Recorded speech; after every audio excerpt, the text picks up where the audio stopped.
likod ng bawat pagkain na sa ating hapag, naroon ang sipag at tiyaga ng ating mga magsasaka. Magsasakang nag-aararo, putik-putik, tagaktak ang pawis.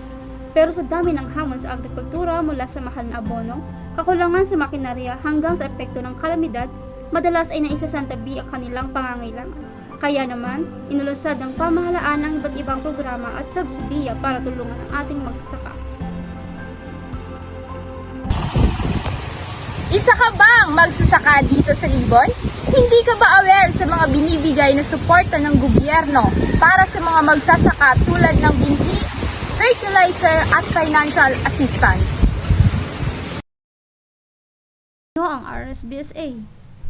RSBSA ay opisyal na talaan ng pamahalaan upang mabigyan ng pagkakinlanlan ang mga tunay na magsasakang Pilipino. Paano magparehistro sa RSBSA? Step 1. Ihanda ang mga sumusunod. Orihinal na titulo ng lupa o anumang katunayan ng pagmamay-ari ng lupa. O orihinal na government ID. At least 2x2 ID. Step 2. Pumunta sa inyong city o municipal agriculture office na nakasakop sa inyong sakahan. Kumuha at sagutan ang RSBSA enrollment form. Step 3. Pagkatapos sagutan, papirmahan ng form sa Barangay Chairman City o Municipal Agriculture Office at City Municipal Agricultural and Fishery Council Chairman. Step 4. Isumite sa City o Municipal Agriculture Office ang kumpletong form kasama ang iba pang kailangang dokumento.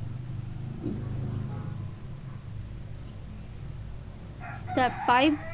Kunin ang RSBSA enrollment stub na nagsisilbing patunay na rehistrado upang maging kwalipikadong benepisyaryo ng anumang programa ng kagawaran.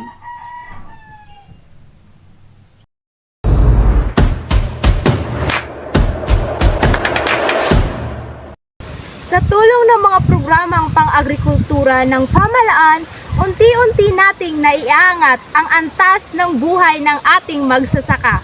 Kumilos, magtanong, mikilahok, ang programang para sa iyo, huwag palampasin.